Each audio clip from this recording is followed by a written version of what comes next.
যাদের মহান আত্মত্যাগে আমাদের এই স্বাধীনতা, মহান বিজয় দিবসে সেই সব বীর সন্তানের প্রতি আমাদের হাজার ভালোবাসা ও শ্রদ্ধা। তাদের জীবনের বিনিময়ে কিন্তু আমরা এই স্বাধীনতা অর্জন করতে পেরেছি। আজকের এই স্বাধীন বাংলাদেশে আমরা বসবাস করতে পারছি। প্রায় 30 লক্ষ শহীদের বিনিময়ে আমাদের এই স্বাধীনতা অর্জিত হয়। তাই সকলের মাগফিরাত কামনা করি। আর একটা কথা সবসময় মনে রাখতে হবে, সর্ব অবস্থায় দেশকে ভালোবাসতে হবে, দেশের মানুষকে ভালোবাসতে হবে। আর এই দেশপ্রেমই কিন্তু আমাদের ইমানের অঙ্গ। সবাইকে জানাই মহান বিজয় দিবসের হাজার হাজার ভালোবাসা ও শুভেচ্ছা। সকলে কেমন আছেন? আজকে আমি রান্না করব গরুর মাথার মাংস। তো প্রথমে আমি কিনে আনা মাথাগুলো ভালোভাবে পরিষ্কার করে ধুয়ে নিয়েছি। তারপরে গরম পানিতে হালকা একটু ফুটিয়ে সব ময়লাগুলো বের করে ফেলেছি। তো সবকিছু পরিষ্কার করে ধুয়ে চলে এসেছি রান্না করতে। প্রথমে কড়াইয়ে গরম তেলের মধ্যে আমি দিয়েছি সব গোটা মশলা, তারপর দিয়েছি 1 বাটি পেঁয়াজ কুচি, তারপরে দিয়েছি আদা বাটা, রসুন বাটা, জিরা বাটা, হলুদের গুঁড়া, মরিচের গুঁড়া, লবণ, সবকিছু দিয়ে হালকা পানি দিয়ে এখন মশলা সুন্দরভাবে আমি একটু কষিয়ে নিয়েছি। এ পর্যায়ে আমি এখন দিয়ে দিলাম কেটে ধুয়ে পরিষ্কার করে রাখা মাথার মাংস।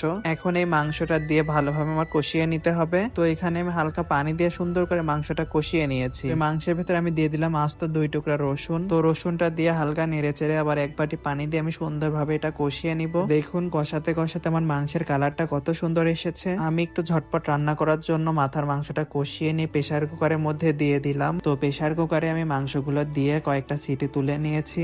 আর দেখুন কত সুন্দর হয়েছে আমার মাংসের কালারটা। আর এই মাংসের কালারটা কিন্তু দেখে খেতে ইচ্ছা করছে। রসুনটাও কিন্তু খুব ভালোভাবে সিদ্ধ হয়ে গিয়েছে। তো মাংসটা রান্না শেষ হতে হতে আমি খেতে বসে গিয়েছি। আর আপনারা রসুনটার অবস্থা দেখেন, রসুনটা কত পরিমাণ সফট হয়ে গেছে। রসুনটা হাত দিয়ে গলিয়ে আমি ভাতের সাথে মাখিয়ে এখন বিসমিল্লাহ বলে ভাতটা মুখে তুলে দিব। আর এটাও কিন্তু খেতে একেবারে অসাধারণ হয়েছিল। তো আজকের মতো এই পর্যন্ত। সকলে ভালো থাকবেন। আল্লাহ হাফেজ।